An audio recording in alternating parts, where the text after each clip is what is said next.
الحمد لله رب العالمين والصلاة والسلام على سيد الأنبياء والمرسلين محمد وعلى آله وصحبه أجمعين أما بعد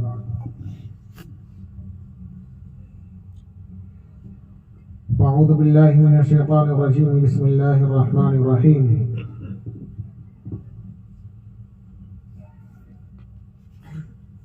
قل إن كنتم تحبون الله فاتبعوني يحببكم الله ويغفر لكم ذنوبكم والله غفور رحيم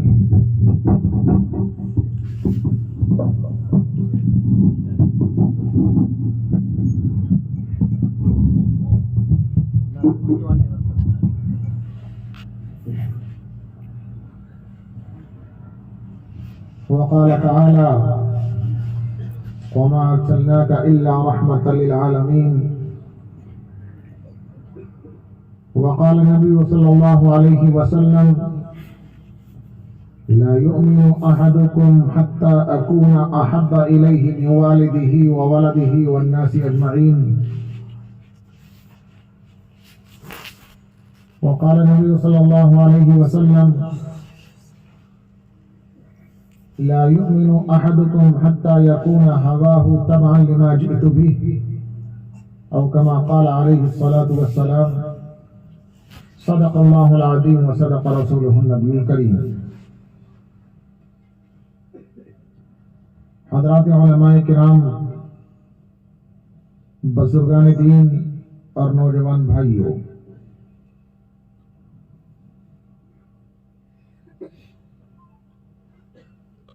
سب سے پہلے تو ہمیں اللہ کا شکر ادا کرنا چاہیے کہ اس نے ہم کو اور آپ کو یہاں جمع ہونے کی، دین کی نسبت پر اکٹھا ہونے کی، کچھ دین کی گفتگو کرنے کی، کچھ دین کی گفتگو سننے کی توفیق عطا فرمائی. یہ ایک اٹل حقیقت ہے کہ اللہ کی توفیق کے بغیر، اللہ کی حکم کے بغیر، اللہ کی اجازت کے بغیر دنیا میں کوئی پتا نہیں ہل سکتا.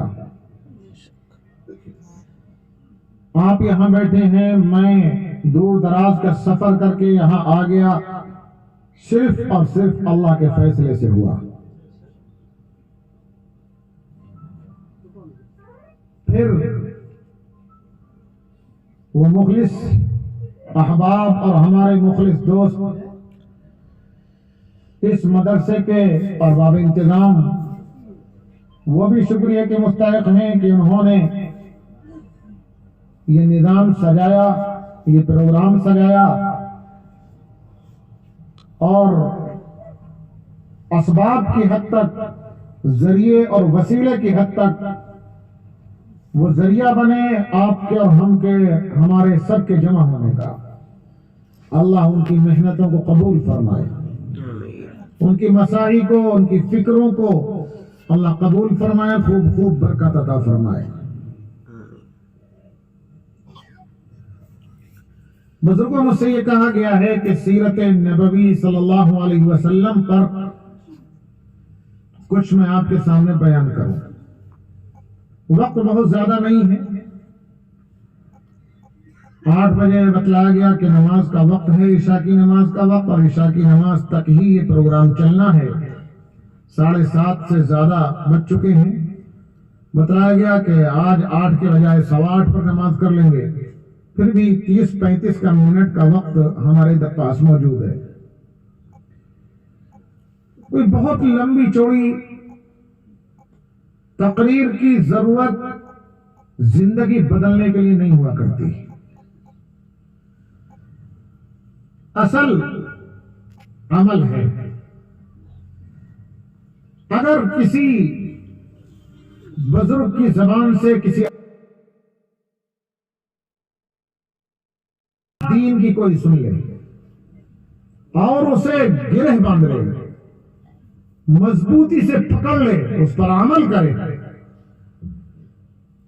تو یہ یقینی بات ہے کہ اور مزید باتوں کو سیکھنے، سمجھنے اور ان پر عمل کرنے کی توفیق اللہ خود بخود دیتے ہیں. علماء نے لکھا ہے کہ اگر ہم کوئی نیک کام کریں اللہ کی بارگاہ میں، چاہے وہ نماز ہو، چاہے وہ صدقہ ہو، چاہے وہ روزہ ہو، علماء لکھتے ہیں کہ ایک عبادت کرنے کے بعد اگر دوسری عبادت کی توفیق اللہ دیتے ہیں اور ہمارے دل میں یہ جذبہ ابھرتا ہے کہ ہم اور عبادت کریں، تو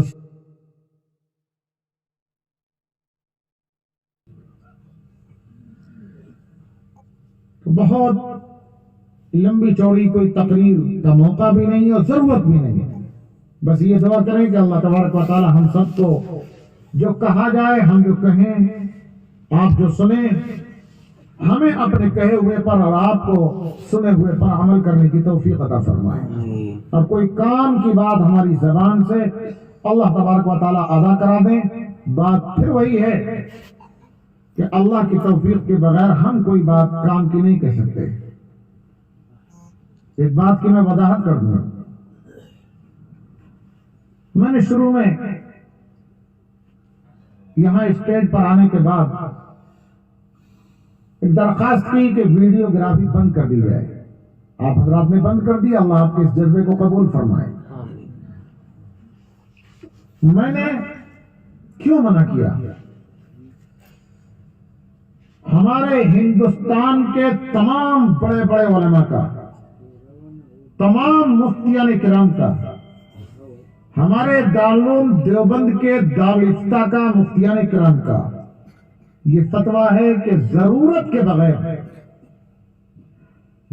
بغیر ویڈیو بنانا، فوٹو کھینچوانا، کھینچنا قطعاً حرام ہے، جائز نہیں ہے۔ ضرورت ہے، ضرورت کے برابر فوٹو کھینچ سکتے ہیں۔ آپ کو پاسپورٹ بنوانا ہے، فوٹو بنوا سکتے ہیں۔ آپ کو زمین کی رجسٹری کرانا ہے، کھنچوا سکتے ہیں۔ آپ کو ویزا لگوانا ہے، حج پر جانا ہے، فوٹو کھنچوا سکتے ہیں۔ کوئی سرکاری اور ضروری کام ہے، فوٹو کھنچوا سکتے ہیں۔ لیکن بغیر ضرورت کے، جیسے پہلے فوٹو حرام تھا آج بھی حرام ہے، موبائل کے آنے کے بعد کوئی چیز جائز نہیں ہو جائے گی جو حرام ہے۔ ہاں یہ ہوتا ہے، کبھی کبھی ہماری مسلم تنظیمیں، چاہے وہ جمعیت علماء ہو، مسلم پرسنل لا بورڈ ہو، وہ بعد پروگرام کرتے ہیں، انہیں حکومت کے سامنے وہ چیز پیش کرنی ہوتی ہے، ملت کے فائدے کے لیے، مسلمانوں کے فائدے کے لیے، قوم کے فائدے کے لیے۔ اگر وہ ویڈیو بناتے ہیں یا میڈیا پر نشر کرتے ہیں، چاہے وہ سوشل میڈیا ہو یا وہ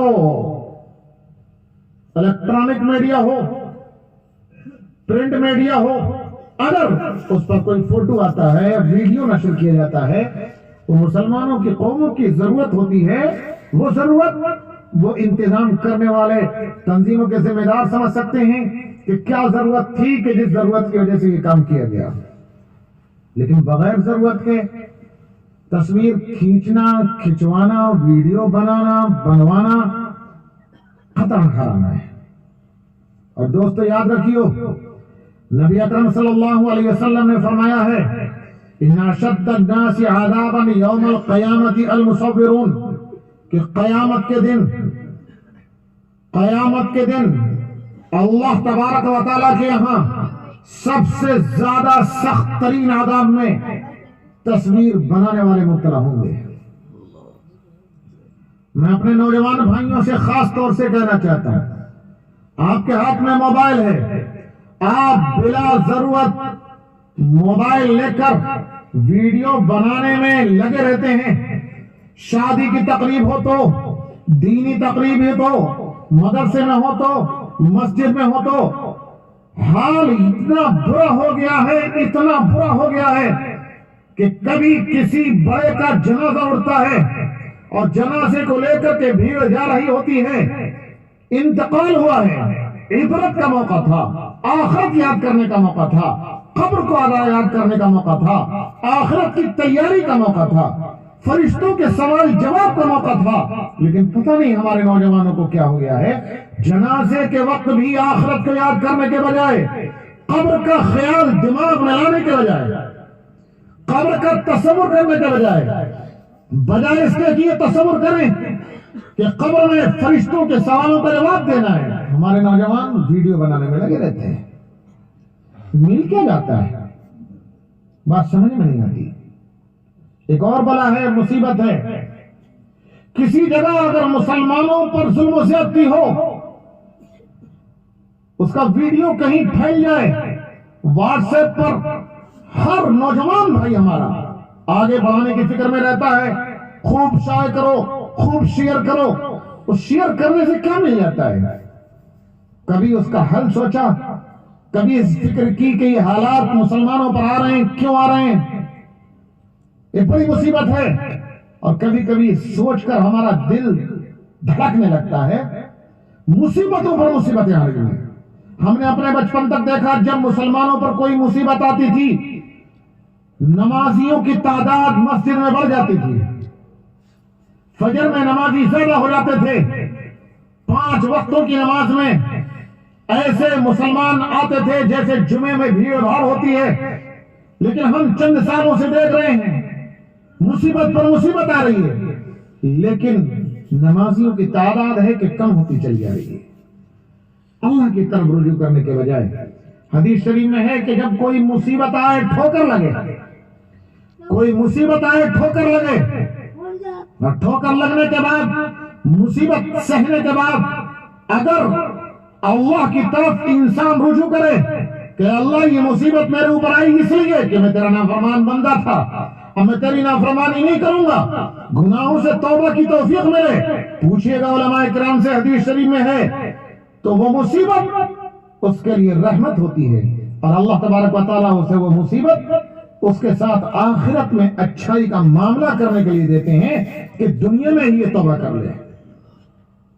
اور اگر کوئی مصیبت کسی مسلمان پر آئے اور اس کی زندگی میں تبدیلی نہ آئے، وہ توبہ نہ کرے، وہ اللہ کے سامنے روئے نہ، گڑ گڑائے نہیں، تو وہ سزا ہوتی ہے اللہ کی طرف سے، وہ عذاب ہوتا ہے اللہ کی طرف سے.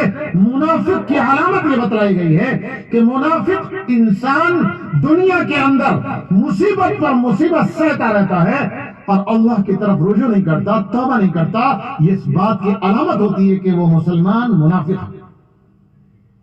اللہ ہمیں سب کو نفاق سے محفوظ فرمائے اور اس بلا سے، اس مصیبت سے بچنے کی توفیق عطا فرمائے. بات کچھ لمبی ہو گئی. میں ویڈیو والی بات پر آپ کو متنبع کر رہا تھا، کچھ توجہ دلا رہا تھا. میرے نوجوان بھائیوں کو اگر کوئی بات بری لگی ہو تو مجھے معاف کریں، لیکن ذرا سوچیں کہ ہر وقت ویڈیو بنانے میں لگے ہیں، ہر وقت ویڈیو بنانے میں لگے ہیں. جب دیکھو ویڈیو، حیرت ہوتی ہے. ہمارے ہاں دارالعلوم دیوبند میں دور دور سے لوگ دیکھنے کے لیے آتے ہیں مدرسہ. اتوار کے دن تو بہت زیادہ ہی لوگ آتے ہیں. بڑی بڑی مسجدیں ہیں ہمارے مدرسے کے اندر، 3-4 مسجدیں ہیں، پرانی نہیں، بڑی بڑی عمارتیں ہیں. اللہ کا شکر ہے آپ لوگوں کے قلوب دارالعلوم دیوبند کی طرف متوجہ ہیں. آپ لوگوں کا پیسہ اکٹھا ہو کر پہنچتا ہے، چل رہا ہے کام. لیکن حیرت ہوتی ہے کہ مسجد میں نماز ہو رہی ہے اور دیکھنے والے مسجد کے گیٹ پر سامنے کھڑے ہو کر فوٹو کھینچنے کو ضروری سمجھتے ہیں. کبھی کبھی میں درسگاہ سے نکلتا ہوں پڑھا کر کے اور میں دیکھتا ہوں کہ دارالعلوم دیوبند کو دیکھنے کے لیے آنے والے فوٹوگرافی کے اندر لگے ہوئے ہیں. تو میں اپنے ساتھ والے بچوں سے کہتا ہوں کہ ایسا لگتا ہے کہ ان کا یہ عقیدہ ہے کہ اگر ہم نے دیوبند کے مدرسے کا فوٹو نہ کھینچا تو اللہ ہمیں جنت میں نہیں بھیجیں گے. اتنی محنت سے کام میں لگے رہتے ہیں، جبکہ جگہ جگہ بورڈ ہم نے لگائے ہوئے ہیں مدرسے کے اندر کہ فوٹو کھینچنا منع ہے، فوٹو کھینچنا حرام ہے. جگہ جگہ لکھا ہوا ہے لیکن کوئی توجہ نہیں دیتا. خیر یہ بات کچھ لمبی پڑ گئی، معذرت چاہتا ہوں. مجھے کہا گیا سیرت پر بیان کرنے کو.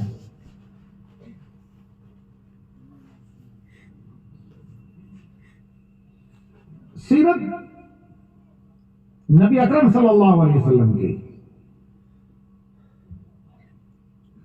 کوئی آدھے گھنٹے میں بیان نہیں کی جا سکتی.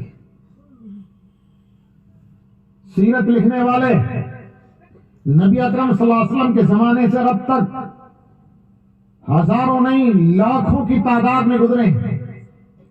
کسی نے چھوٹی کتابیں لکھی، کسی نے بڑی بڑی موٹی موٹی کتابیں لکھ دی، لیکن آج تک کوئی سیرت لکھنے والا یہ دعویٰ نہیں کر سکا کہ میں نبی اکرم صلی اللہ علیہ وسلم کی سیرت کا حق ادا کر دیا میں نے.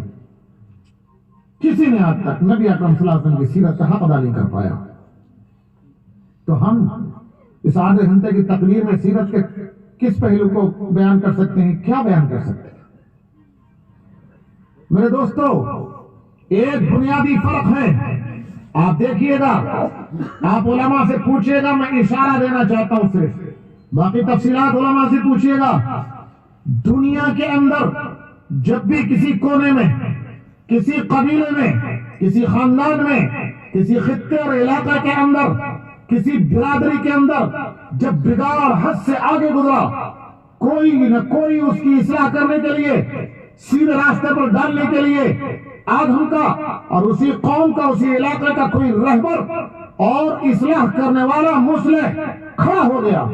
اس نے بہت سارے قوانین بنا کر کے دیے اپنی قوم کو کہ ان قوانین پر، ان اصولوں پر چلو تو ہماری برادری کا بگاڑ دور ہو جائے گا، ہمارے قبیلے کا بگاڑ دور ہو جائے گا، ہمارے علاقے اور خطے کا بگاڑ دور ہو جائے گا. لیکن اس بات پر میں توجہ دلانا چاہتا ہوں کہ ان رہبروں کی اپنی زندگی کو دیکھو. ایک وہ اصول اور قوانین جو انہوں نے بنا دیے، اور ایک ان کی اپنی زندگی. اگر ان کی اپنی زندگی کو دیکھو تو کوئی بڑے سے بڑا قانون بنانے والا انسانوں کے سامنے اپنے آپ کو پیش نہیں کر سکتا ہے کہ دیکھو میری زندگی دیکھو، جیسے میں کر رہا ہوں ویسا کرو. کوئی نہیں پیش کر سکتا ہے، کوئی بھی ہو. چاہے ہمارے ہندوستان کے بڑے بڑے مذہبی رہنما گزرے ہوں. مہاتما بدھ کو کہا جاتا ہے ہندوستان کے اندر بہت اس نے اصلاح کا کام کیا اور اس کی باتیں بہت اچھی اچھی ہیں، لیکن کوئی بتا سکتا ہے کہ مہاتما بدھ کی اپنی زندگی کیسی تھی؟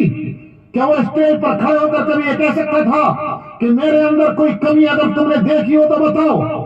آج تک کسی ڈھنگ کا رہنما اسٹیج پر کھڑے ہو کر یہ نہیں کہہ سکا. میں نہیں کہہ سکتا، آپ نہیں کہہ سکتے. لیکن ہمارے نبی اکرم صلی اللہ علیہ وسلم کی ذات گرامی ایک ایسی ذات ہے، اس نے اپنوں کے سامنے نہیں دشمنوں کے سامنے کھڑے ہو کر کہا تھا کہ 40 سال کی میری زندگی تمہارے سامنے گزری ہے، کبھی تم نے مجھ سے جھوٹ دیکھا ہے، کبھی خیانت دیکھی ہے، کبھی بے ایمانی دیکھی ہے، کبھی بددیانتی دیکھی ہے، کبھی چوری چپوری دیکھی ہے، کبھی زناکاری بدکاری میں مجھے مبتلا دیکھا ہے، کبھی شراب کے اڈوں پر مجھے دیکھا ہے. صفا نام کے پہاڑ پر کھڑے ہو کر کے اعلان کیا، اور اپنا نہیں دشمن ہیں اور کہتے ہیں کہ آپ کے اندر ہمیں کبھی کوئی خرابی نہیں دیکھی. یہ چیز اصل ہے. میرے دوست ایک بات بتاؤں، میں یہ جو میں بات اب کر رہا ہوں نا، یہ اس وقت کی ہے جب نئی نئی نبوت ملی تھی. یہ نہ سمجھیں آپ کہ نبی بننے کے بعد میں آپ کی زندگی اچھی ہوئی ہے. نبی بننے سے پہلے کی زندگی ہے یہ، اور یہی وہ بنیاد تھی کہ جس بنیاد پر نبی اکرم صلی اللہ علیہ وسلم کی بات لوگوں نے سنی اور سینے سے لگائی اور ایمان قبول کیا. آپ کے ہاتھ پر بیعت ہوئے، کفر کو چھوڑ کر ایمان میں داخل ہوتے چلے گئے، اور جو ایک مرتبہ آپ کا ہو گیا کبھی اسے پلٹ کر کے نہیں دیکھا کہ مجھے کوئی دوسرا مذہب بھی چاہیے نہیں چاہیے، کس پر میں عمل کر رہا تھا، کبھی پلٹ کر کے نہیں گیا. میں جو بات کر رہا ہوں اس وقت کی بات کر رہا ہوں. نبی اکرم صلی اللہ علیہ وسلم کو 40 سال کی عمر میں نبوت ملی. آپ جانتے ہیں 40 سال کی عمر میں نبوت ملی ہے. یہ علماء جانتے ہیں، آپ ان سے پوچھئے گا. 40 سال کی عمر میں نبوت ملنے کے بعد 3 سال تک آپ نے اپنے گھر والوں پر کام کیا ہے، گھر والوں پر محنت کی ہے. حکم یہ تھا کہ پہلے گھر والوں کو سنبھالو، وَأَنذِرْ عَشِيرَتَكَ الْأَقْرَبِينَ، اپنے قریبی رشتہ داروں کو، خاندان والوں کو سنبھالو. اپنے گھر میں محنت کی 3 سال تک. 3 سال کے بعد نبی اکرم صلی اللہ علیہ وسلم کو حکم ہوا. آپ کی عمر 43 سال ہو گئی ہے. 43 سال کا عرصہ کوئی چھوٹا عرصہ نہیں ہوتا. 33 سال کی عمر ہو چکی. نبی اکرم صلی اللہ علیہ وسلم کے اوپر سورہ مدثر کی ابتدائی آیات نازل ہوتی ہیں. آپ کو حکم ہوتا ہے یا ایھا المدثر قم فانذر، اے کالی کمری کو اوڑھنے والے، اب کب تک گھر میں کام چلتا رہے گا؟ اب گھر سے آگے نکلو اور کھڑا ہو جاؤ، اب میدان میں نکل پڑو، اب کسی کی کوئی رعایت نہیں۔ قم فانذر، کھڑا ہو جائیے میدان میں نکل کر، اور قوم کو اللہ کے عذاب سے ڈرائیے۔ اگر کفر کرتے ہیں، بت پرستی میں مبتلا ہیں، تو کفر کے عذاب سے ڈرائیے، بت پرستی کے عذاب سے ڈرائیے، اور جو ایمان لاتے ہیں ان کو جنت کی خوشخبری دیجیے۔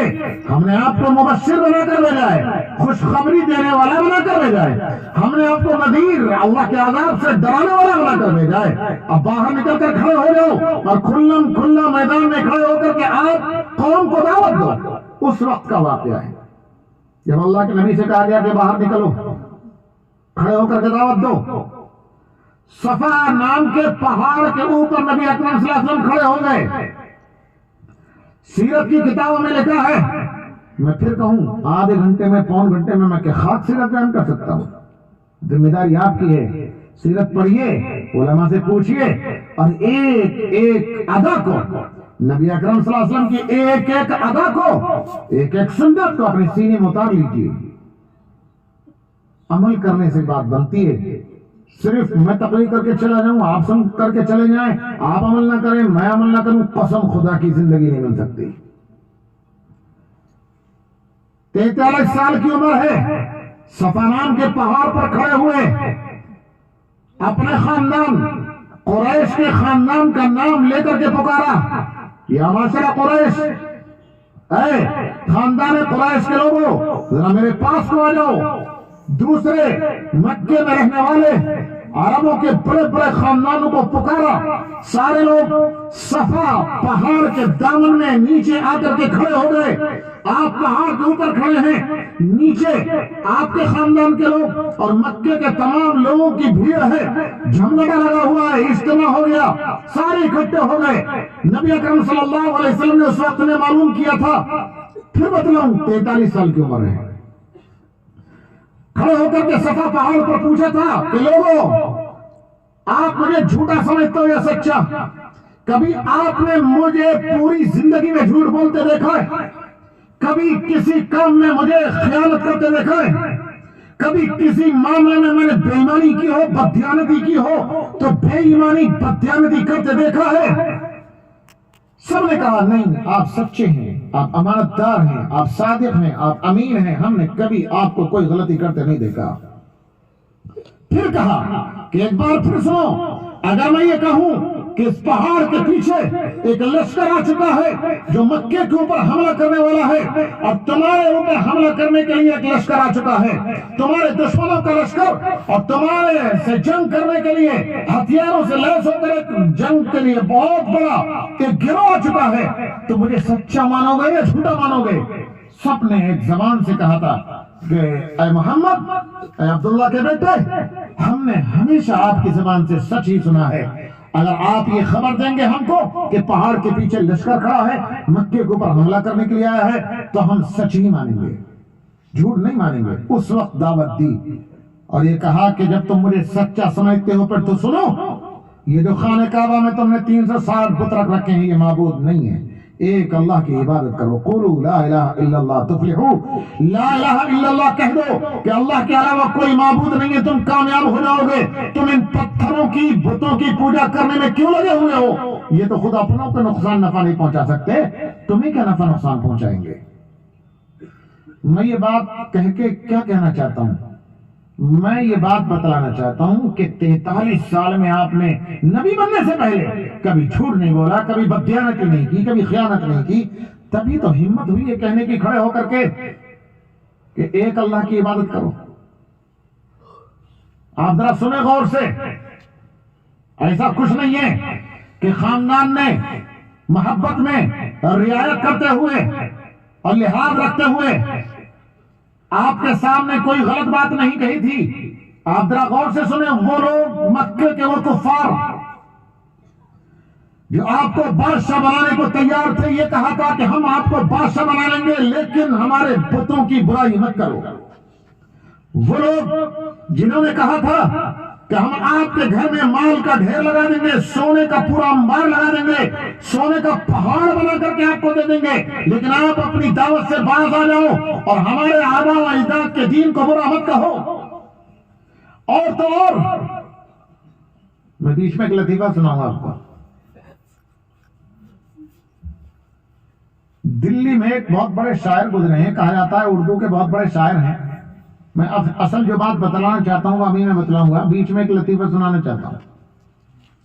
ایک بہت بڑے دلی میں شاعر گزرے ہیں، کہا جاتا ہے کہ اردو کے سب سے بڑے اور نمبر 1 کے شاگرد ہیں، وہ نمبر 1 کے شاعر گزرے ہیں، جنہیں کہا جاتا ہے اسد اللہ خان غالب، چچا غالب بھی کہتے ہیں بہت سے لوگ۔ ہمارے استاد محترم نے ان کا ایک واقعہ سنایا کہ وہ جب بڑی عمر کے ہو گئے تھے، بوڑھے تھے، تو انہیں کسی نے ماں کی گالی دے دی، ان کی ماں کو گالی دے دی۔ تو انہوں نے کہا کہ بھائی تجھے گالی دینے بھی نہیں آتی، تجھے یہی پتا نہیں ہے کہ کس کو کیا گالی دی جاتی ہے۔ پھر اسے پکڑ کے سمجھایا کہ دیکھ سن، تجھے گالی دینا ہو تو میں بتاؤں کس کی گالی دینا۔ چچا غالب نے انہیں سمجھایا اس گالی دینے والے کو، اور یہ کہا دیکھ بچے کو گالی دینی ہو تو ماں کی گالی دیا کر۔ بچے کے سامنے ماں سے زیادہ عزیز اور پیاری کوئی چیز نہیں ہوتی۔ اگر بچے کی ماں کو گالی دے جائے تو بچہ بے چین ہو جاتا ہے۔ کہا مجھے بوڑھے کو ماں کی گالی کیوں دی تم نے؟ بچوں کو ماں کی گالی دیا کرو اگر گالی دینی ہو تو۔ اور اس کے بعد کہا کہ دیکھو اگر جوان کو گالی دینی ہو تو بہن کی گالی دیا کرو۔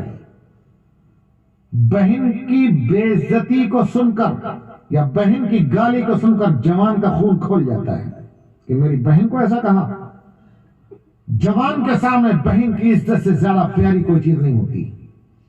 اس کے بعد کہا کہ دیکھ بوڑھے کو گالی دیا کرو تو بیٹی کی گالی دیا کرو۔ بوڑھے کے لیے بیٹی کے ناموس اور بیٹی کی عزت سے زیادہ پیاری کوئی چیز نہیں ہوتی۔ یہ ہمارے استاد محترم حضرت مولانا ریاست علی صاحب بجنوری رحمۃ اللہ علیہ نے یہ واقعہ سنایا تھا۔ میں نے یہ واقعہ تمہیں کیوں سنایا؟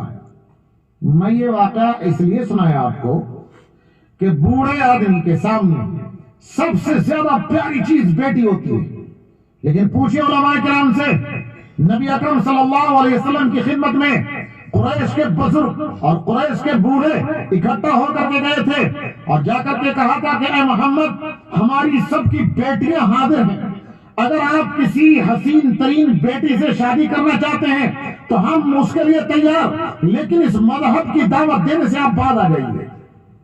آپ ذرا غور کرو وہ بوڑھے کہ جن بوڑھوں کے سامنے بیٹی سے زیادہ عزیز کوئی چیز نہیں ہوتی ہے، بڑھاپے میں اپنی بیٹی کو ہتھیلی پر رکھ کر پیش کر رہے ہیں نبی اکرم صلی اللہ علیہ وسلم کے سامنے کہ ہم اپنی بیٹیوں سے شادی کرنے کو تیار۔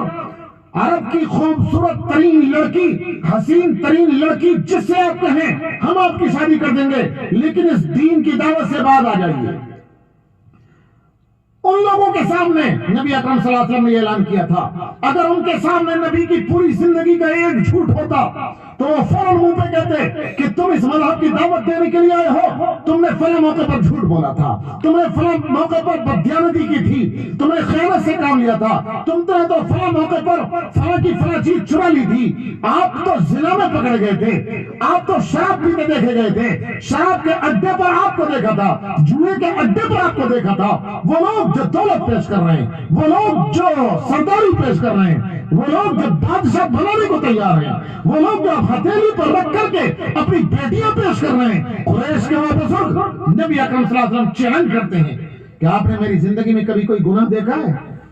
وہ کہہ رہے ہیں کہ نہیں دیکھا ہے۔ معاملہ بڑا آسان تھا، معاملہ اتنا آسان تھا کہ اگر ایک گناہ بھی دیکھا ہوتا تو نبی کے منہ پر مار دیتے کہ آپ نے تو فلاں موقع پر چوری کی تھی، آپ ہمیں اصلاح کی دعوت دے رہے ہیں۔ نبی اکرم صلی اللہ علیہ وسلم بولنے کے لائق نہ رہتے نعوذ باللہ۔ اگر ایسی کوئی بات ہوتی تو یہ نہ سمجھا جائے کہ خاندان نے لاؤ لحاظ میں اور ادب میں کوئی بات نہ کہی تھی، نہیں کوئی غلطی، بس سیرت کا پورا خلاصہ اتنا ہی ہے، پورا سیرت کا خلاصہ اتنا ہی ہے کہ اپنی زندگی کو ایسا نمونہ بنا دیا جائے کہ کوئی انگلی نہ اٹھانے پائے۔ کوئی انگلی نہ اٹھانے پائے۔ میرے بزرگوں، سر ولیم میور ایک عیسائی ہے، کرسچن، اس نے کتاب لکھی life of Muhammad, life of Muhammad. مسلمان نہیں ہے، اور مسلمان نہیں ہے وہ۔ مولانا عبد المالک دریاوادی لکھتے ہیں کہ معتقد نہیں ہے وہ، منتقد ہے، یعنی عقیدت اور محبت رکھنے والا نہیں ہے، کیڑے نکالنے والا آدمی ہے۔ اسلام کے مذہب پر، نبی کے اوپر موقع ملے تو کیڑے نکالنے والا آدمی ہے، لیکن اس نے لائف آف محمد لکھی، اور یہ لکھتے وقت میں اس نے شروع میں یہ لکھا کہ محمد کی ہسٹری، محمد کی زندگی اور محمد کی سوانح اور محمد کی زندگی پر میں گفتگو اس لیے کر رہا ہوں کہ میں نے اپنی پوری زندگی میں دنیا کے بڑے بڑے لوگوں کی زندگیوں کا مطالعہ کیا، مجھے صاف ستھری زندگی نبی محمد کے علاوہ کسی کی نہیں ملی، اس لیے میں لکھ رہا ہوں اس بات کو۔ تو میرے بزرگوں، سیرت تو اسی چیز کا نام ہے۔ پوری زندگی 63 سالہ پڑ جائیے، کہیں انگلی رکھنے کا موقع نہیں ملے گا، کسی کے ساتھ کوئی ظلم زیادتی کی ہو، کسی کو گالی دی ہو، کسی کو برا بھلا کہا ہو، کچھ نہیں۔ اور میں بتاؤں، عورت ذات و ذات ہوتی ہے۔ حضرت مولانا اشرف علی صاحب تھانوی رحمۃ اللہ علیہ ہمارے بہت بڑے بزرگ گزرے ہیں، آپ جانتے ہیں۔ حضرت مولانا اشرف علی صاحب تھانوی رحمۃ اللہ علیہ، انہوں نے لکھا ہے کہ اگر پوری زندگی عورت کو کسی شوہر کی ہاں کوئی تکلیف نہ پہنچے، اچھے سے اچھے کپڑے ملیں، اچھے سے اچھا مکان ملے، اچھے سے اچھے برتن وغیرہ ہوں، اور کھانے کو اچھے سے اچھا ملے، حضرت لکھتے ہیں اتنی ناشکری عورت ہوتی ہے کہ 40 سال تک اور پوری زندگی اگر کسی شوہر کی ہاں اسے کوئی پریشانی نہ ہوئی، اگر ایک دن کوئی تکلیف پہنچ گئی تو ناشکری کرتی ہے، اور یوں کہتی ہے کہ تیرے گھر میں مجھے ملا ہی کیا ہے کبھی، یہ کہنے لگتی ہے کہ تیرے گھر میں مجھے ملا ہی کیا ہے، 2 چیتڑے، 2 ٹھیکرے، 2 لیتڑے، یہ ملا ہے۔ یہ حضرت مولانا اشرف علی صاحب تھانوی رحمۃ اللہ علیہ لکھتے ہیں کہ عورت بڑی ناشکری ہوتی ہے، اور تھوڑی سی تکلیف شوہر کی جانب سے پہنچی تو زمین اٹھا کے سر پر رکھ لے گی کہ تو نے ظلم و زیادتی کی ہے، اور تیرے گھر میں مجھے کبھی آرام نہیں ملا، تیرے گھر میں آنے کے بعد مجھے پریشانی ہوئی، لیکن قربان جائیے نبی اکرم صلی اللہ علیہ وسلم پر 40 سال کی عمر میں آپ کو نبوت ملی ہے، اور حضرت خدیجہ سے شادی 25 سال کی عمر میں ہوئی تھی۔ نبوت ملنے سے پہلے 15 سال گزر چکے تھے۔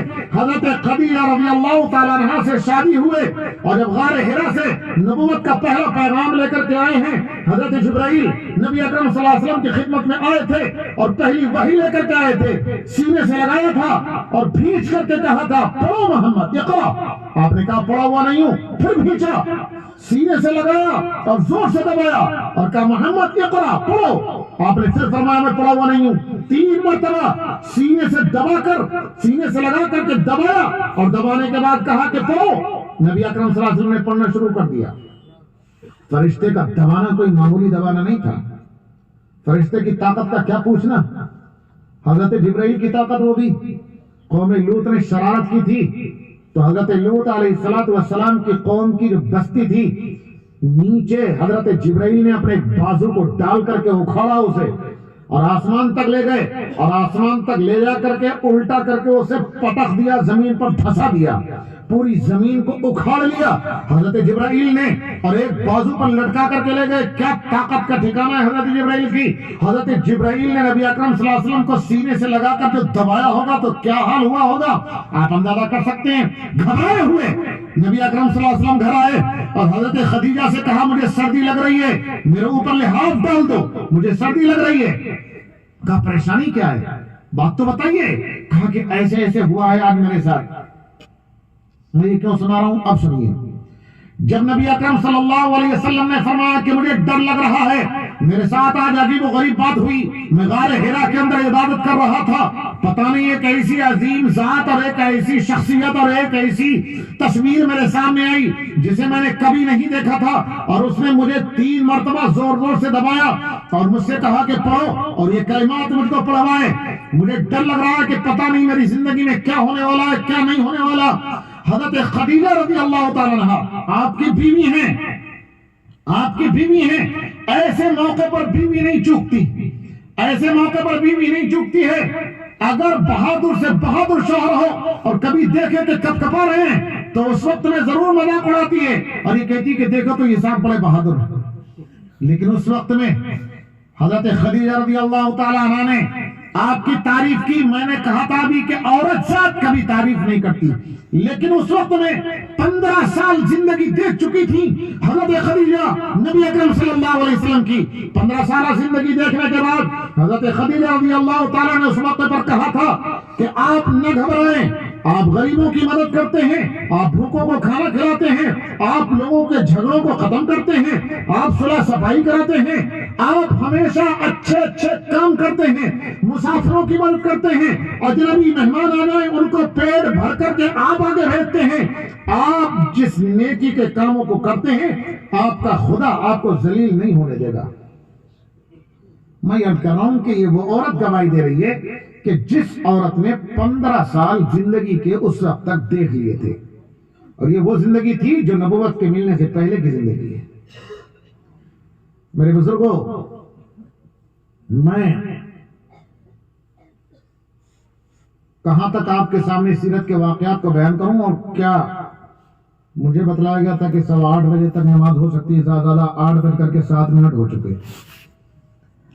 اب میں بات کو اپنی سمیٹ دوں، ختم کروں. دیکھو میں آخری بات کہہ دوں، میں ہمیشہ کہتا ہوں اپنے بیان میں جہاں کہیں مجھے بیان کرنا ہو. شروع میں بھی میں نے بات کہی تھی، پریشانی کیا ہے؟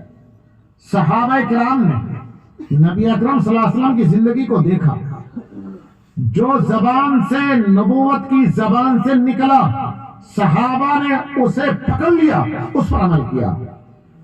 جسم سے نبی اکرم صلی اللہ علیہ وسلم کو ہاتھوں سے پیروں سے کسی چیز سے جو کام کرتے دیکھا اس کو اپنی زندگی میں اتار لیا، پکڑ لیا. کسی صحابی نے کبھی نبی اکرم صلی اللہ علیہ وسلم کی نافرمانی نہیں. نتیجہ یہ نکلا کہ عرب کے بدو تھے، بکریوں کو چرانے والے، اونٹوں کو چرانے والے. میں اس علاقے میں آتا ہوں، رمضان میں بھی آیا تھا تو میں نے بارہا کہا تھا، اس علاقے میں آنے کے بعد جو سیرت کی کتابوں میں ہم نے پڑھا ہے یا سعودی عرب میں حج کے موقع پر ہم نے جو دیکھا ہے، آپ کا علاقہ اور اس علاقے سے بالکل ملتا جلتا ہے. بکریوں کی بہتات ان کے یہاں تھی، بکریوں کی بہتات آپ کے یہاں رہتی ہے. اونٹ ان کے یہاں تھے، اونٹ آپ کے یہاں بھی رہتے ہیں. ریتیلا علاقہ عرب کا ہے، ریتیلا علاقہ آپ کا ہے. پہاڑوں کا علاقہ عرب کا ہے، پہاڑوں کا علاقہ آپ کا ہے. پانی کی کمی عرب میں آج بھی ہے، پانی کی کمی آپ کے یہاں بھی ہے. بالکل اسی طریقے کا معاملہ. عرب کے بدوؤں کو پوری زندگی کے اندر، عرب کے بدوؤں کو پوری دنیا کے اندر عزت ملی. بنیاد یہی تھی کہ انہوں نے نبی کی زندگی کو دیکھا، نبی کی زبان سے باتیں سنی، اور جو بات سن لی زندگی میں اس کو اتار لیا. بس ایک واقعہ بتلا دوں عمل کا، اور پھر یہی درخواست کر کے کہ سیرت کو زندگی میں اتاریے، عمل کیجئے، دیکھیے پھر آپ کو عزت ملتی نہیں ملتی. ایک واقعہ سنا کر اپنی بات میں ختم کروں گا. نبی اکرم صلی اللہ علیہ وسلم کی ازواج مطہرات میں سے، آپ کی بیویوں میں سے ایک بیوی ہیں آپ کی حضرت ام سلمہ. علماء جانتے ہیں ام سلمہ کے عربی میں معنی آتے ہیں سلمہ کی ماں. ام سلمہ ان کو اس لیے کہتے تھے. اچھا ایک بات اور بتلا دوں، نبی اکرم صلی اللہ علیہ وسلم نے 11 شادی کی ہیں. 11 میں صرف ایک حضرت عائشہ تھیں جو کنواری تھیں جن سے شادی ہوئی. باقی 10 کی 10 سے جو شادی ہوئی ہے، پہلی شادی نہیں ہوئی ہے نبی اکرم صلی اللہ علیہ وسلم سے، وہ دوسری شادی ہوئی ہے. پہلے کسی اور کے نکاح میں وہ رہ چکی تھی، کسی اور کے نکاح میں. حضرت عائشہ سے براہ راست پہلی شادی ہوئی ہے. حضرت ام سلمہ نبی اکرم صلی اللہ علیہ وسلم کے نکاح میں آنے سے پہلے دوسرے کے نکاح میں تھی. دوسرے شوہر کے بیٹا تھا جس کا نام سلمہ تھا. کیونکہ بیٹا تھا سلمہ نام کا، اس لیے ان کو ام سلمہ کہا جاتا تھا، سلمہ کی ماں. جب نبی اکرم صلی اللہ علیہ وسلم کی خدمت میں حضرت ام سلمہ آئی ہیں تو وہ چھوٹا بچہ بھی ساتھ میں آیا، اور نبی اکرم صلی اللہ علیہ وسلم سوتیلے والد تھے، سوتیلے باپ. نبی اکرم صلی اللہ علیہ وسلم کی یہاں رہنے لگا وہ بچہ. حضرت سلمہ اپنے بڑھاپے میں یہ واقعہ بیان فرماتے ہیں اور یہ کہتے ہیں کہ ایک مرتبہ میں نبی اکرم صلی اللہ علیہ وسلم کے ساتھ کھانا کھا رہا تھا ایک پلیٹ میں سامنے بیٹھا تھا، میرے سامنے آپ صلی اللہ علیہ وسلم تھے اور ایک پلیٹ میں کھانا کھا رہے تھے. کہنے لگے، فرماتے ہیں حضرت سلمہ کہ میں کبھی لقمہ اپنی طرف سے اٹھا لیتا، کبھی آگے کو ہاتھ بڑھا کر نبی اکرم صلی اللہ علیہ وسلم کی طرف سے اٹھا لیتا، کبھی پلیٹ کے دائیں جانب سے، کبھی پلیٹ کے بائیں جانب سے، پوری پلیٹ میں سے لقمہ اٹھاتا میں. چھوٹے بچے ہیں. نبی اکرم صلی اللہ علیہ وسلم نے اس وقت میں ان کو نصیحت فرمائی اور فرماتے ہیں کہ مجھ سے 3 باتیں کہیں. کہا، یا سلمہ کل بسم اللہ، سلمہ بسم اللہ پڑھ کر کھاؤ. اور فرمایا، سلمہ کل بیمینک، دائیں ہاتھ سے کھاؤ، بائیں ہاتھ سے مت کھانا. اور فرمایا تیسری نصیحت، سلمہ کل مما یلیک، پلیٹ کے اس جانب سے کھاؤ جو تمہاری جانب ہے، اپنی جانب کے کنارے سے کھاؤ، پوری پلیٹ میں ہاتھ کو گھماتے مت پھرو. بچوں کی عادت ہوتی ہے گھمانے کی عادت. یہ 3 نصیحتیں کر دی.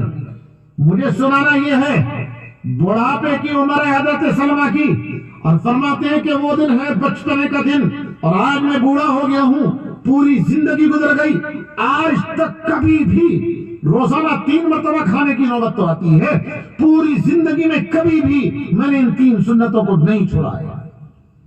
یہ فرماتے ہیں حضرت سلمہ. یہ تھا صحابہ کرام کا جذبہ. صحابہ کرام کے اس جذبے کی وجہ سے صحابہ کرام کو پوری دنیا کے اندر عزت ملی. ہم نے سنتوں کو اپنی اپنی زندگی سے نکال دیا. ہم نے سیرت کو سنا تو کانوں سے، لیکن زندگی میں نہیں اتارا، ہم عمل میں نہیں لائے، سن کر کے بس واہ واہ کر کے وہیں چھوڑ کر رکھ دیا. ذلت ہمارے اوپر آ کر مسلط ہو گئی. عزت ہے کہ آنے کا نام نہیں لیتی. اس لیے میرے بزرگوں کہنا یہی ہے مجھے کہ عملی زندگی میں آئیے اور نبی اکرم صلی اللہ علیہ وسلم کی سنتوں کو زندگی میں اتاریے، اور نبی اکرم صلی اللہ علیہ وسلم کی سیرت کو پڑھیے اور سیرت کے سانچے میں اپنی زندگی کو ڈھال لیجئے. پھر دیکھیے کہ عزت ملتی ہے نہیں ملتی. میرے بزرگوں، میں گارنٹی کے ساتھ کہتا ہوں، اگر اس زمانے میں بھی، اس گئے گزرے زمانے میں بھی، جبکہ ہندوستان میں دوسری قومیں ہم سے شدید ترین نفرت کرنے لگی ہیں، میڈیا کے پروپیگنڈے کی وجہ سے، کچھ حکومت کی سرپرستی کی وجہ سے، اور باضابطہ منصوبہ بند پلاننگ کے تحت مسلمانوں کی نفرت ہندوستانی قوم کے دلوں میں بٹھانے کی وجہ سے ہم سے بہت نفرت کرنے لگے ہیں ہندوستان کے لوگ. لیکن میں یقین کے ساتھ، گارنٹی کے ساتھ کہتا ہوں، اپنی زندگی کو سنت کے مطابق بنا لیں، بڑے سے بڑا نفرت کرنے والا آپ کا دوست اور آپ کی تعریف کرنے والا بن جائے گا. آپ نے نام سنا ہوگا حضرت قاری سید محمد صدیق صاحب باندھوی رحمۃ اللہ علیہ کا. ہندوستان کے بہت بڑے بزرگ گزرے ہیں، بہت بڑے بزرگ. یو پی میں باندھا کے علاقے کے رہنے والے تھے، دیوبند کے ہی پڑے ہوئے، باندھا کے علاقے کے رہنے والے، سنت پر عمل پیرا، بہت بڑے بزرگ. ان کے واقعات میں لکھا ہے کہ غیر مسلم بھی جب ان کو دیکھ لیتا تھا کہ قاری صدیق صاحب گزر رہے ہیں، جب تک اسے وہ قاری صاحب نظر آتے رہتے تھے راستے پر، روڈ پر چلتے ہوئے، تب تک وہ بیٹھتا نہیں تھا. جب دور نکل جاتے اور اس کو دکھائی دینا بند ہو جاتے، کہیں مڑ جاتے، کسی دوسرے پر راستے پر چلے جاتے، کسی مکان کے پیچھے ہو جاتے، اس وقت وہ غیر مسلم بیٹھتا تھا، ورنہ کھڑا رہتا تھا ادب اور احترام میں. کیا چیز تھی؟ صرف یہی کہ نبی اکرم صلی اللہ علیہ وسلم کی سنتوں پر عمل کرنے والا کہ اللہ کا ولی تھا. انہی کا ایک واقعہ لکھا ہے کہ ایک مرتبہ ایک غیر مسلم اپنی بیل گاڑی پر چنے کی فصل کاٹ کر اس پر بھر کے اور اس چنے کی فصل کے اوپر لیٹا ہوا تھا اور بیل گاڑی آرام سے چل رہی تھی.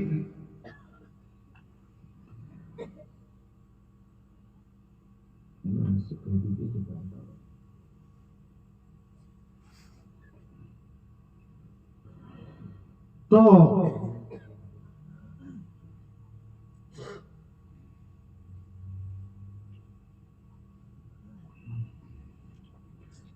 حضرت قاری سید محمد صدیق صاحب باندھوی رحمۃ اللہ علیہ بیل گاڑی پر چنے کی فصل کاٹ کر وہ گزر رہے تھے، حضرت قاری سید صدیق صاحب رحمۃ اللہ علیہ گزر رہے تھے، ایک غیر مسلم بیل گاڑی پر چنے کی فصل کاٹ کر بھر کر چل رہا تھا، اس کے بیل اس کے گھر کی طرف کو چل رہے تھے۔ اور جب بیلوں کا مزاج ہوتا ہے کہ گھر کا راستے کو پہچان جاتے ہیں تو انہیں چلانے کی ضرورت نہیں پڑتی، خود بخود پہنچ جاتے ہیں، اور وہ چنے کی فصل کے اوپر آرام سے لیٹا ہوا جا رہا تھا۔ چلتے چلتے اسے محسوس ہوا کہ برابر میں سے کوئی گزر رہا ہے، کسی کے چلنے کی آواز آئی اسے۔ اس نے سر اٹھا کر دیکھا کون ہے، تو دیکھا کہ قاری صدیق صاحب رحمۃ اللہ علیہ جا رہے تھے، ان کے ساتھ کچھ اور دوست احباب، ان کے شاگرد واگرد مرید رہے ہوں گے۔ تو بے چین ہو گیا اور اسی فصل کے اوپر، بیل گاڑی کے اوپر ایک دم کھڑا ہو گیا، ہاتھ جوڑ کر کے کہا بابا میں نے آپ کو دیکھ نہیں پایا تھا، اس لیے میں لیٹا ہوا تھا۔ یہ کہہ کر کے بیل گاڑی کے اوپر کھڑا ہو گیا۔ کیا چیز تھی؟ کیا وہ اس کو دنیا دے رہے تھے؟ کیا وہ اس کو وظیفہ دے رہے تھے؟ اسے نوکری دے رہے تھے؟ کیا وہ ان کا غلام تھا؟ کچھ نہیں، صرف ایک چیز تھی، نبی اکرم صلی اللہ علیہ وسلم کی سنتوں پر عمل کرنا۔ اس لیے سیرت کو زندگی میں اتار لیں اور سیرت کے مطابق اپنی زندگی گزارنے کی کوشش کریں۔ مجھے یقین ہے کہ اس دنیا کے اندر بھی عزت آپ کو ملے گی اور آخرت کے اندر بھی آپ کو عزت ملے گی۔ میں آخر میں پھر عرض کر دوں کہ میں شکر گزار ہوں ان مدرسے والوں کا، انہوں نے مجھے یہاں آنے اور آپ کے سامنے کچھ دین کی گفتگو کرنے کا موقع دیا۔ مدرسے کے 2 بچوں کی میں نے تقریر سنی، آپ خود اندازہ کر سکتے ہیں میرے کہنے کی کیا ضرورت ہے کہ بغیر محنت کے اتنے چھوٹے چھوٹے بچے اساتذہ کے محنت کے بغیر، تیار کیے بغیر نہیں کر سکتے۔ اس سے اندازہ ہوتا ہے کہ مدرسے کے اساتذہ محنت کرتے ہیں، بچوں کو بنانے کی کوشش کی جاتی ہے۔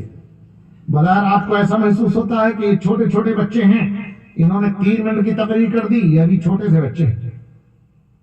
ہمارے اکابر ایک مثال دے کے فرماتے ہیں، مثال سے سمجھاتے ہیں، کسی چیز کا درخت چھوٹا سا آپ لگائیں زمین میں، آم کا درخت لگانے پودا، جب تیز ہوا چلتی ہے تو تیز ہوا کو وہ برداشت نہیں کر پاتا۔ جب تیز ہوا چلتی ہے تو کبھی وہ ادھر جھکتا ہے، زمین پر سر پٹک دیتا ہے، کبھی ادھر جھکتا ہے اور زمین سے جا کر کے وہ ٹچ ہو جاتا ہے۔ لیکن جب وہی درخت کچھ سالوں کے بعد بڑا ہو جاتا ہے، موٹی موٹی اس کی لکڑیاں ہو جاتی ہیں، تو اسی لکڑی سے کیواڑ بنا کر طوفانوں کی ہواؤں کو روکا جاتا ہے۔ کہاں وہ ہوا کو نہیں برداشت کر پا رہا تھا اور کبھی ادھر جھکتا کبھی ادھر جھکتا۔ یہ چھوٹے چھوٹے بچے جو ابھی مدرسے میں پڑھ رہے ہیں، یہ تقریریں یاد کرتے ہیں، رٹتے ہیں، آپ کے سامنے بڑی ہمت کے ساتھ 3 منٹ 4 منٹ 5 منٹ بول پاتے ہیں، کبھی جھٹکے لگتے ہیں، کبھی کچھ ہوتا ہے، لیکن ان اساتذہ کی محنت سے یہ بچے جب بڑے ہوں گے تو اسلام کے قلعے پر، اسلام کے بنگلے پر، اسلام کے مضبوط قلعے پر جب دشمنوں کے حملے ہوں گے تو یہی ان طوفانوں کی ہواؤں کو روکنے کے لیے لکڑی کی طرح کھڑے رہیں گے انشاءاللہ۔ ذمہ داری آپ کی یہ ہے کہ مدرسوں کو مضبوط کیے رہیں اور مدرسوں سے جڑے رہیں اور مدرسوں کی ضروریات کا ایسے ہی خیال رکھیں جیسے ہم اپنے گھروں کی ضروریات کا خیال رکھتے ہیں۔ اللہ تبارک و تعالی ہم سب کے بیٹھنے کو، جڑنے کو، کہنے کو، سننے کو قبول فرما لے، اس مدرسے کو دن دونی رات چوگنی ترقی عطا فرمائے، کہنے سے زیادہ عمل کرنے کے ہم سب کو توفیق عطا فرمائے۔ وآخر دعوانا الحمدللہ رب العالمین۔ اللهم صل على محمد وعلى آل محمد كما صليت على إبراهيم وعلى آل إبراهيم إنك حميد مجيد اللهم بارك على محمد وعلى آل محمد كما باركت على إبراهيم وعلى آل إبراهيم إنك حميد مجيد اللهم صل على سيدنا ومولانا محمد وعلى آل سيدنا ومولانا محمد وبارك وسلم اللهم صل على سيدنا ومولانا محمد وعلى آل سيدنا ومولانا محمد وبارك وسلم اللهم أنت السلام ومنك السلام تباركت يا ذا الجلال والإكرام اللهم أنت السلام ومنك السلام تباركت يا ذا الجلال والإكرام اللهم لك الحمد ولك الشكر كله اللهم لك الحمد ولك الشكر كله اللهم لك الحمد ولك الشكر كله اللهم ربنا آتنا في الدنيا حسنة وفي الآخرة حسنة وقنا عذاب النار اللهم ربنا ظلمنا أنفسنا وإن لم تغفر لنا وترحمنا لنكونن من الخاسرين ربنا ظلمنا أنفسنا وإن لم تغفر لنا وترحمنا لنكونن من الخاسرين ربنا ظلمنا أنفسنا وإن لم تغفر لنا وترحمنا لنكونن من الخاسرين ربنا فاغفر لنا وارحمنا أنت مولانا فانصرنا على القوم الكافرين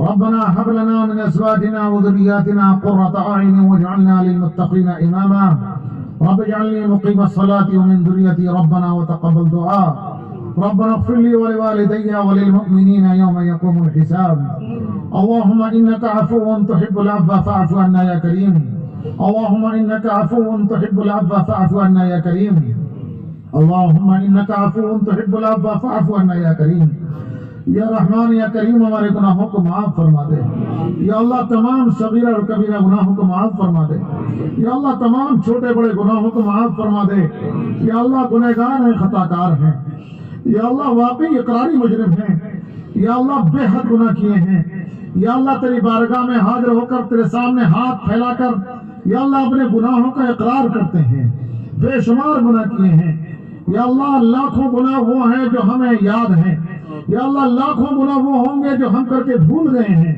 ہمیں یاد تک نہیں ہے یا اللہ تیرے علم کے اندر ایک ایک گناہ ہمارا موجود ہے یا اللہ اپنے علم قدیم کے مطابق اور اپنے علم محیط کے مطابق یا اللہ ہمارے گناہوں کو معاف فرما دے تمام چھوٹے بڑے گناہوں کو معاف فرما دے دن کے گناہوں کو بھی معاف فرما دے یا اللہ رات کے گناہوں کو بھی معاف فرما دے مجلس میں کیے ہوئے گناہوں کو بھی معاف فرما دے یا اللہ تنہائی میں کیے ہوئے گناہوں کو معاف فرما دے یا اللہ ہمارے یہاں بیٹھنے کو قبول فرما لے یا اللہ اس مجمع کو قبول فرما لے یا اللہ تمام دنیا کے مسلمانوں کو قبول فرما لے ساری دنیا کے مسلمانوں کی حفاظت فرما یا اللہ جو بیمار ہیں ان کو شفاء کاملہ عاجلہ دائمہ مستمرہ نصیب فرما یا اللہ جو بیمار ہیں ان کو شفاء کاملہ عاجلہ دائمہ مستمرہ نصیب فرما یا اللہ مولانا غلام محمد استانوی صاحب بیمار چل رہے ہیں یا اللہ اور بہت سے ہمارے اکابر بیمار ہیں یا اللہ اس محلے میں اس گاؤں کے رہنے والے اس علاقے کے رہنے والے بہت سے لوگ بیمار ہیں یا اللہ آج ہی ہم سے بہت سے لوگوں نے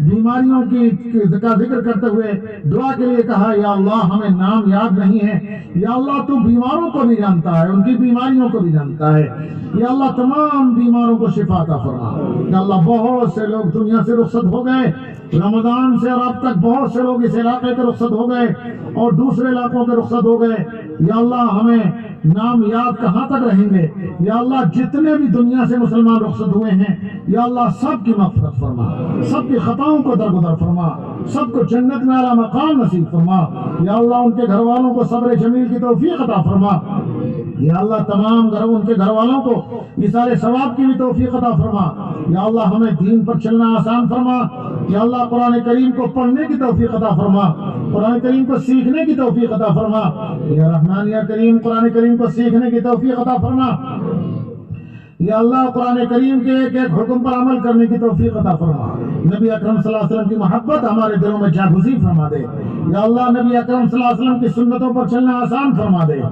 آپ صلی اللہ علیہ وسلم کی سنتوں کے سانچے میں اپنی زندگی کو ڈھالنے کی توفیق عطا فرما دے صحابہ کرام کو نمونہ بنانے کی توفیق عطا فرما دے صحابہ کرام کے نقش قدم پر چلنے کی اللہ توفیق عطا فرما دے یا رحمان یا کریم بہت سے مسلمان ناجائز مقدمات میں الجھے ہوئے ہیں یا اللہ ان کے حق فیصلے فرما دے بہت سے نوجوان مسلمان جیلوں کے اندر قید ہیں یا اللہ ان کی رہائی کے اسباب پیدا فرما دے یا رحمان یا کریم ان کی رہائی کے اسباب پیدا فرما دے یا اللہ ہمارے مساجد کی حفاظت فرما یا اللہ ہمارے مدارس کی حفاظت فرما یا اللہ ہماری زمین و جائیداد کی حفاظت فرما تمام مسلمانوں کے مال و دولت کی حفاظت فرما مسلمانوں کی عزتوں کی حفاظت فرما یا اللہ ہماری ماں و بہنوں کی حفاظت فرما ان کی عزت و ناموس کی حفاظت فرما یا رحمان یا کریم مانگنا نہیں آتا جو مانگا گیا وہ بھی نائد فرما جو مانگنے سے رہ گیا وہ بھی نائد فرما یا اللہ جو 2 بچے حافظ ہوئے ہیں یا اللہ ان کے حفظ کو قبول فرما لے ان کو دین کی خدمت کے لیے قبول فرما لے انہیں اپنی دین کا خادم بنا دے یا اللہ ان کے اساتذہ کو قبول فرما لے ان کے سرپرستوں کو ان کے خاندان والوں کو قبول فرما لے ان کے والدین کو قبول فرما لے یا اللہ اس مدرسے کو قبول فرما لے جس مدرسے نے یہ حافظ تیار کیے ہیں اللہ اس مدرسے کی تمام ضروریات کی کفالت اپنے خزانے غیب سے فرما دے لوگوں کے دلوں کو اس کی طرح متوجہ فرما دے یا اللہ اس مجمع میں جو لوگ موجود ہیں ان کے دلوں کو اس مدرسے کی جانب متوجہ فرما دے اور دوسری جگہوں کے لوگوں کو مسلمانوں کے دلوں کو اس مدرسے کی طرف متوجہ فرما دے یا اللہ لوگوں کے دلوں میں اس مدرسے کی محبت بٹھا دے اس علاقے میں جو اور دیگر مدارس ہیں یا اللہ ان مدارس کی بھی محبت لوگوں کے دلوں میں یا اللہ اچھے طریقے سے بٹھا دے یا اللہ مدارس کا تعاون کرنے کی توفیق عطا فرما دے جو لوگ مدرسوں میں تعاون کرتے ہیں ان کے تعاون کو قبول فرما لے یا اللہ ان کے کاروبار میں برکت عطا فرما یا اللہ شرور و فتن سے محفوظ فرما نظر بد سے محفوظ فرما حلال کمانے کی یا اللہ حرام سے بچنے کی توفیق عطا فرما یا اللہ جو بچے یا بچیاں بے روزگار ہیں یا اللہ ان کو روزگار عطا فرما جو بے شادی شدہ ہیں یا اللہ نیک جوڑے عطا فرما یا اللہ سنت کے مطابق ہمیں شادیاں کرنے کی توفیق عطا فرما یا رحمان یا کریم مانگنا نہیں آتا جو مانگا گیا وہ بھی عنایت فرما جو مانگنے سے رہ گیا وہ بھی عنایت فرما یا اللہ تیرے حبیب پاک صلی اللہ علیہ وسلم نے جو دعائیں مانگی یا اللہ ہمارے حق میں بھی ان کو قبول فرما لے یا اللہ ہمارا حصہ بھی اس میں مقدر فرما دے جن جن چیزوں سے پناہ مانگی ہے یا اللہ اپنے فضل و کرم سے ہمیں بھی ان سے بچنے کی توفیق عطا فرما لے یا اللہ ان چیزوں سے بچا کر ہمیں اپنی پناہ میں لے لے یا رحمان یا کریم جب تک زندہ رہیں ایمان پر زندہ رکھ اور جب مرنے کا وقت آئے تو یا اللہ ہمیں ایمان پر خاتمہ نصیب فرما کلمے والی موت نصیب فرما یا اللہ ٹوٹے پھوٹے الفاظ میں جو دعا کی گئی ہے اپنے حبیب پاک صلی اللہ علیہ وسلم کے صدقہ طفیل سے اس کو قبول فرما لے ربنا تقبل منا انك انت السميع العليم وتب علينا انك انت التواب الرحيم وصلى الله تعالى على خير خلقه محمد وعلى اله وصحبه اجمعين برحمتك يا ارحم الراحمين. Thanks for watching. Don't forget to like, comment, share and subscribe to Al Wahid channel.